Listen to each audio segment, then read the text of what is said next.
आइए हम महत्वपूर्ण समाचारों पर विशेष चर्चा करते हैं। ईरान, इजराइल और अमेरिका के बीच युद्ध जारी है। इसी के साथ साथ है ना, यहाँ पर प्रोपोगंडा युद्ध भी जारी है। सब तरफ से प्रोपोगंडा हो रहा है और जो सच है ना वो सामने नहीं आने पा रहा। ये भी बिल्कुल ध्रुव सत्य है। अब कौन जो जैसा बयान दे देता है उसी को सत्य माना जाए। कोई जो पक्षपाती बयान रहता है वो रहता है, उसको भी सत्य माना जाए। चलिए आगे की बात करते हैं। अब तो झूठ का ट्रम्प है ना, जो झूठ का ट्रम्प कार्ड है ना, ये ट्रम्प ही है। आज ट्रम्प ने जो ईरान पर जो हमले किए ना 3 परमाणु संयंत्रों पे, वो भी एक बहुत बड़ा सफेद झूठ निकला। उसका सारा राज खुल गया। चलिए हम आपकी बात, ट्रम्प की बात सही मान लेते हैं कि आपके बम वर्षक विमानों ने है ना 3 परमाणु संयंत्रों पर हमले किए। जब वहाँ पे हमले किए ना तो रेडिएशन होना जरूरी है। किसी भी हालत में रेडिएशन रुक नहीं सकता, किंतु ईरान में कोई रेडिएशन नहीं फैला। इसका मतलब ये हुआ कि जो तीनों परमाणु संयंत्रों पर किसी भी प्रकार की परमाणु गतिविधियां नहीं हो रही, और हो भी रही होगी ना तो इन्होंने युद्ध की शंका को देखते हुए वहाँ से सब शिफ्ट कर लिया। यानी जो ट्रम्प ने जो सोचा था ना कि मैं ये यहाँ पर हमला करवा के और करके प्रसिद्धि लूट लूँगा, उसका भी सारा राज खुल गया। अब यहाँ पर दूसरी बात आती है। अब मिडिल ईस्ट में है ना बड़ी रोचक स्थिति बन गई है। अब अमेरिका को है ना मिडिल ईस्ट से हाथ धोना पड़ेगा। अब उसको वहाँ पर किसी भी प्रकार का कोई महत्व नहीं रहेगा।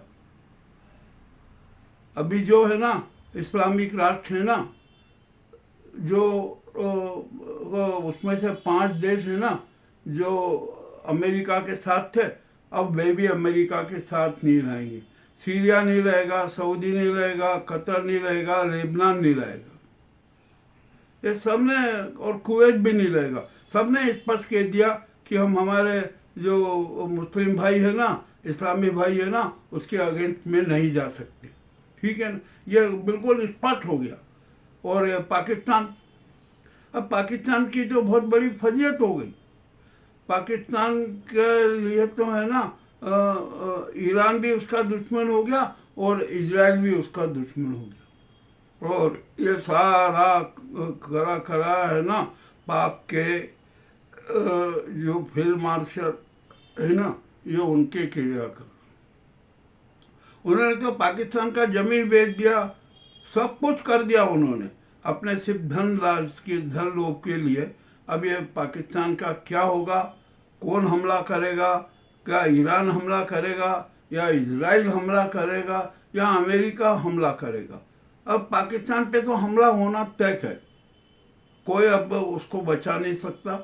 बड़ी संकट आएगी। और जहाँ तक हमारा ख्याल है, ईरान है ना सबसे पहले लाहौर और उसके आसपास के क्षेत्रों पर हमला करेगा, जिसको कि पाकिस्तान नहीं सहन पाएगा। चलिए ये भी बात सारी हो गई। अब यहाँ पर जो अभी यूएनओ में है ना एक विशेष बैठक बुलाई गई है। रूस भी जाएगा, अमेरिका भी रहेगा, चीन भी रहेगा, और भी सभी सारे राष्ट्र रहेंगे। वहाँ पर अमेरिका के हमले की भर्त्सना होगी। अमेरिका तिल मिलाएगा, ट्रम्प भी तिल मिलाएंगे। वे बहुत नाटक करेंगे और वीटो का पावर करेंगे जो भी निर्णय आएगा, किंतु अब उनका वीटो पावर भी चलने वाला नहीं है। अब तो सरासर स्पष्ट हो गया कि ये अमेरिका ने है ना वहाँ ईरान पर अनावश्यक रूप से हमला किया। अब इसमें कोई अब बात छिपाने वाली बात नहीं है। जो भी बात है ना वो तो सब सामने आ गई। अरे आपके जो बम वर्षक विमान है ना सतह पर ही बम गिरा के आ गए। वहाँ जो परमाणु संयंत्र है ना, मान लीजिए आप कहते हो कि हमने तो सारे तहस नहस कर दिए। अरे जब परमाणु संयंत्र तहस नहस हो जाते हैं ना तो रेडिएशन भयंकर रूप से फैलता है, परंतु ईरान में तो रेडिएशन नाम का पता ही नहीं। इसका मतलब ये हुआ कि परमाणु संयंत्र में जो हमला किया गया ना, वो खाली दिखावट ही था, अपनी अमेरिका की प्रतिष्ठा बचाने के लिए किया गया। अब ये बात स्पष्ट हो चुका, कुछ नहीं। अब दूसरी तरफ ईरान है ना, ईरान ने तो इजराइल में तबाही मचा दी, इतनी तबाही मचा दी कि जिसकी कोई सीमा नहीं। अब ये नहू है ना, वो भी तिल मिला रहे हैं कि ये क्या हो गया, ये क्या हो गया, कितना बड़ा विनाश हो गया, कितना आर्थिक नुकसान हो गया, इसकी भरपाई करना मुश्किल होगी। और अब तो नहू का है ना खूब विरोध हो रहा है, वहीं पर जनता मैदान में, जनता है ना बंकरों में छुपने को मजबूर है। जो चौराहे व्यस्त रहते थे ना, आवागमन होता था, भीड़ होती थी, अब वो कुछ भी नहीं, सब सुनसान है, सिर्फ सायरन बजते दिखाई देते हैं, सायरनों की आवाज़ आती है और जनता बंकरों में व्यस्त। यह इजराइल की स्थिति है। ईरान को भी नुकसान हुआ है, निश्चित है। युद्ध में लड्डू नहीं बंटते, युद्ध में मौत आती है, हिंसा होती है और विध्वंस होता है और नुकसान होता है। तो ईरान को भी नुकसान तो उठाना पड़ा, जनहानि भी हुई, घायलों की संख्या भी हुई और आर्थिक नुकसान हुआ। अब इसी बीच में ईरान ने एक बहुत बड़ी घोषणा कर दी। वो घोषणा विश्व के लिए चिंताजनक है। ईरान ने साफ कह दिया कि हम विश्व के अब किसी भी देश को तेल नहीं बेचेंगे, तेल नहीं देंगे। अरे यदि ऐसा हो गया ना तो अनेक राष्ट्र तो बिल्कुल कंगाल हो जाएंगे। और ईरान की इस नीति से है ना किसको फायदा होगा, ये भी हमारे समझ में आ रहा। तो जो ईरान के समर्थक देश है ना, जैसे रूस है, चीन है, उत्तरी कोरिया के, ईरान इनको तेल और गैस की आपूर्ति करेगा, अन्य को नहीं। अब ये तो स्थिति यहाँ पर। अब मिडिल ईस्ट में क्या होगा? मिडिल ईस्ट में अमेरिका और नाटो के जितने भी सैन्य कैंप है ना, सब संकट में। अमेरिका को तो वहाँ से अपने सारे सैन्य और कैंप उखाड़ना पड़ेंगे, सैनिकों को वापस लेना पड़ेगा, जिनकी संख्या लगभग 45,000। ये भी एक बड़ी विचित्र बात है। और जो नाटो राष्ट्र है ना, वो तो ईरान से समझौता करना है, चर्चा करना है, और वे अब ट्रम्प के साथ भी नहीं है। और ट्रम्प ने तो यहाँ तक कह दिया कि जो यूरोपियन यूनियन है ना, वो ईरान और इजराइल के बीच युद्ध विराम करवा नहीं सकती, उनकी शक्ति नहीं है, उनमें क्षमता नहीं है। यह जो ट्रम्प का अहंकार था ना, ये उन्होंने प्रदर्शित कर दिया। इससे नाटो राष्ट्र और ट्रम्प के खिलाफ हो गए। अब ट्रम्प का अंदर ही है ना, वहाँ पे अमेरिका में उनसे त्याग पत्र मांगा जाएगा। यदि त्याग पत्र नहीं देंगे ना, तो उन पर महाभियोग चलेगा, और महाभियोग चला ना तो ट्रम्प के लिए सबसे बड़ी दुखदायी बात होगी। अब तो वहाँ पर जनता भी मैदान में, जनता ट्रम्प के खिलाफ है, क्योंकि जब से ट्रम्प बने हैं ना, वे अपने आप को विश्व का सुपर हीरो बनाने के चक्कर में अमेरिका को भी बर्बाद करना है, तबाह करना है, उसको बदनाम करना। ये जो अभी ताज़ा स्थितियाँ आई है ना, ये हमने आपके सामने रखी है कि अब जनता है ना, अब पूरा विश्व है ना प्रोपोगंडा ही देख रहा। सच तो किसी के सामने आ नहीं रहा। अब सच कब आएगा, कैसे आएगा, ये भी। अच्छा, टोटल ये भी नहीं है कि प्रोपोगंडा जो हो रहा है ना, वो पूरा 100% फ्रॉड है, नहीं, उसमें 20-30% सच्चाई भी है, परंतु ज़्यादा से ज़्यादा है ना 70% तो प्रोपोगंडा है, उसमें झूठ का अंश है। अब ये स्थिति बन रही है पूरे विश्व में। युद्ध तो शुरू हो ही चुका है। अब हम तो हमारी इस पीढ़ी को, हमें और इस पीढ़ी को और पूरे विश्व को तबाही और विध्वंस का मंजर देखना। जो भी हो, मजबूरी है, क्या कर सकते हैं, देखना पड़ेगा। अब आइए हम यहाँ पर हमारे भारत की बात करते हैं। ईरान इजराइल युद्ध में है ना, भारत को भी बहुत बड़ा आर्थिक नुकसान हुआ है। 1.21 लाख करोड़ का नुकसान हुआ है, और अब ये नुकसान और ज़्यादा बढ़ेगा। जो हमारा घाटा है ना, वो और बड़ा हो जाएगा। ये हो गया है भारत के लिए तो बड़ी समस्या खड़ी होगी। और जो भारत ने है ना अपनी जो तटस्थ निर्गुण पॉलिसी को त्याग कर जो ईरान के विरोध में इजराइल और अमेरिका की गोद में बैठा ना, इससे भी भारत की प्रतिष्ठा गिरी है। अब तो इस देश में है ना और पूरे विश्व में एक नया और मामला सामने आ गया। अब जितने भी 57 जो इस्लामिक देश है ना, वे इस्लामिक सेना बनाएंगे, और यदि इस्लामिक सेना बन गई ना तो ये भी विश्व के लिए खतरे की घंटी है। अब तो क्या 57 मुस्लिम राष्ट्रों पर ही अमेरिका और ये हमला करेंगे? अरे बड़ी विचित्र बात हो रही है। और हमारे यहाँ के जो भारत की तो स्थिति बड़ी गंभीर होती जा रही है। अभी अभी मुझे समाचार मिला और संदेश आया कि आदित्यनाथ का है ना उत्तर प्रदेश में हटना तय है। उसका भी जो 4-5 भागों में विभाजन होना तय है। और इसी बीच है ना आदित्यनाथ ने घोषणा कर दी कि वे नई राजनीतिक पार्टी बनाइए। क्या दिक्कत है? कोई दिक्कत नहीं, आप बनाइए। आपके बारे में भी सब जानते हैं, आपकी गैंग के बारे में भी जनता जानती है। जो भी कुछ होगा वो सब देखेंगे। और ये भाजपा के लिए है ना, ये तो और संकट वाली बात हो जाएगी। यानी अब देखना है कि आदित्यनाथ पार्टी कब बनाते हैं, कैसे घोषणा करते हैं। अब बिहार की बात करते हैं। बिहार में भी बड़ी विचित्र स्थिति हो गई है। वहाँ पर तो है ना भाजपा का पतन तय है। वो चाहे जितने प्रयास कर ले, कुछ भी नहीं होना के वहाँ पर नीतीश कुमार है ना बिल्कुल पलटी मारेंगे। और वहाँ बिहार में भी है ना अब ये जो एनडीए की सरकार नहीं बनेगी। अब यहाँ पर हम बात करते हैं राजस्थान की। राजस्थान में तो वसुंधरा राजे ही मुख्यमंत्री होगी, ये भी बहुत स्पष्ट हो चुका है। भाजपा के राष्ट्रीय अध्यक्ष कौन होगा? अभी 2 नाम में से एक नाम कोई भी अध्यक्ष बनेगा। ये तो संजय जोशी अध्यक्ष बनेंगे या राजनाथ अध्यक्ष बनेंगे, ये भी निर्णय हो चुका है। और अब भारत का प्रधानमंत्री कौन होगा, इसका भी निर्णय हो चुका है। मोदी जी अब प्रधानमंत्री नहीं रहेंगे। ये सारा इनका जो काकस है ना, ये सब हटाया जाए।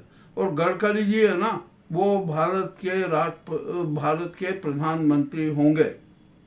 जो मोदी जी है ना भारत के राष्ट्रपति बनने का सपना देख रहे हैं ना, वो सपना भी पूरा नहीं होगा।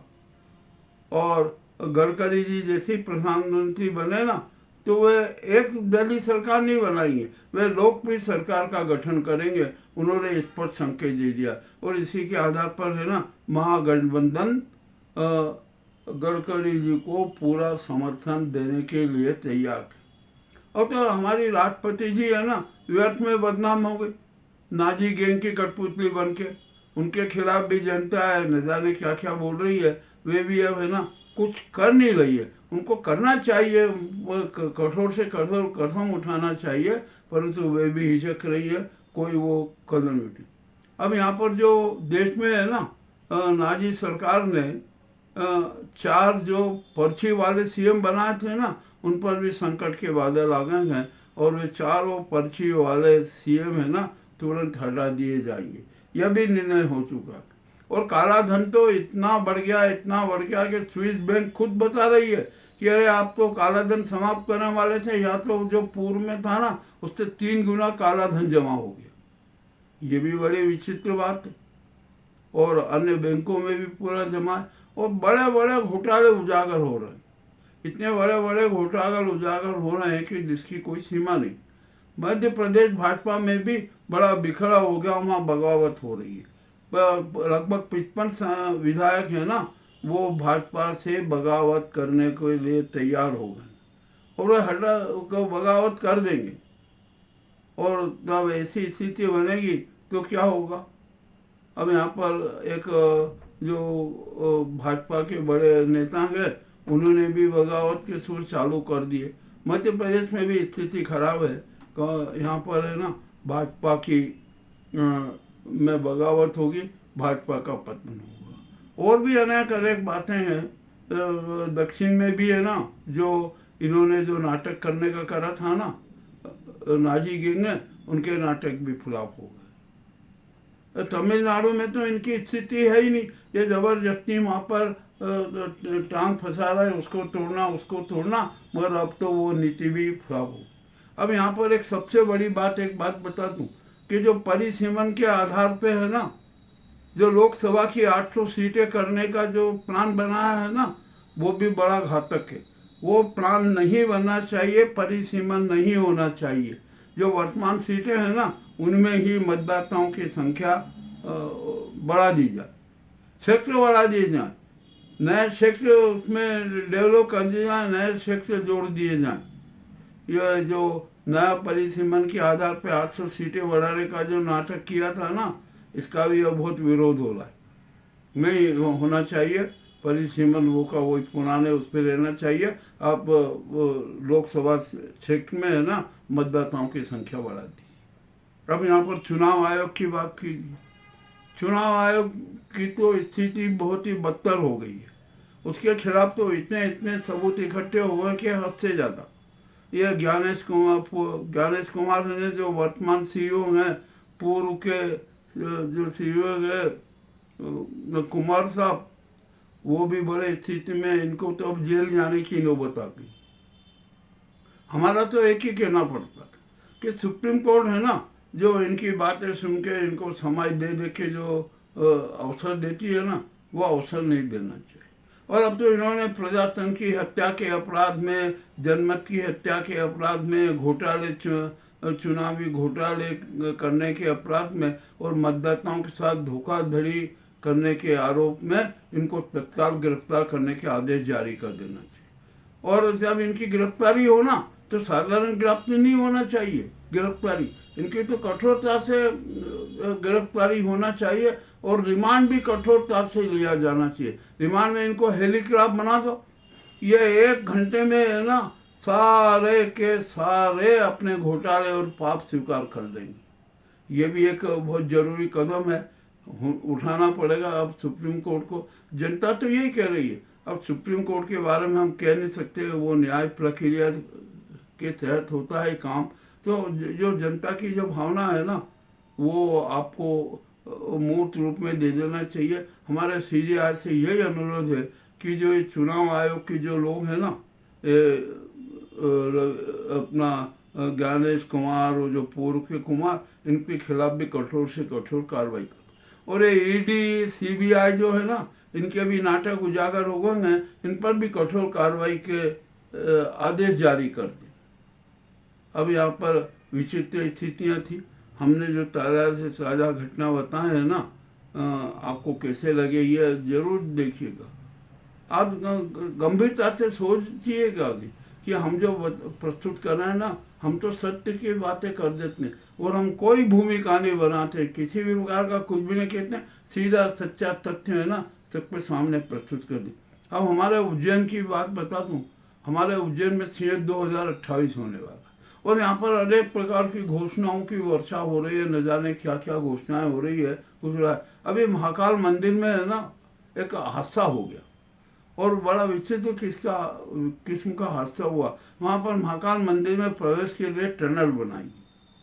अब वो टनल तो बना दी, परंतु उसकी जो रूप है ना इतनी कमजोर बनी कि हद से ज़्यादा तो वहाँ पर पानी का रिसाव लंबे समय से हो रहा है। और जो पानी का रिसाव होने के कारण है ना, जो पोप के पीओपी की जो छत थी ना, जो लगाई गई थी, वो गिरने लगी। अब ये क्या हो रहा है? ये निर्माण की क्या क्वालिटी है? ये निर्माण की गुणवत्ता है क्या? महालोक में कितना घटिया काम हुआ, ये भी उजागर है, किसी से छिपा नहीं। मामला बहुत ही, हमारे देश की तो स्थिति खराब हो गई। यहाँ पर भ्रष्टाचार, घोटाले, झूठ, फरेब, मक्कारी, हत्या, आत्महत्या और टोपेबाजी और न जाने कितने प्रकार के और भी कांड हो रहे हैं। अतिक्रमण हो रहा है, सरकारी भूमियां हड़पी गई है, प्रदूषण चरम पर है, जल वायु प्रदूषण चरम पर है और यहाँ पर तो घोटाले ही घोटाले हो रहे हैं। जिस योजना में देखो उसमें घोटाले उजागर हो रहे हैं। और हमारा उज्जैन तो है ना, अभी धार्मिक नगरी नहीं रहा, ये महाकाल की नगरी नहीं रहा, ये कृष्ण की नगरी नहीं रहा, ये तो है ना अवंतिकापुरी जिसको कहते थे ना, तो वो तो अराजकतापुरी हो। अराजक बहुआमी अराजकता विद्यमान है। और हमारा उज्जैन है ना बहुआयामी अराजकताओं का अजायब घर बन चुका है। अब कौन सुधरेगा, कैसे सुधरेगा, ये भी अभी कठिन बात है। बट जब तक यदि जनता चाहेगी नहीं तो ही सुधरेगा, नहीं तो कोई सुधार नहीं हो सकता। और यहाँ पर एक रंगदारी वसूलने वाली भी गैंग भी है ना, उसका भी हम भंडाफोड़ करेंगे बहुत जल्दी से जल्द, हमें सूत्र मिलते जा रहे हैं। और यहाँ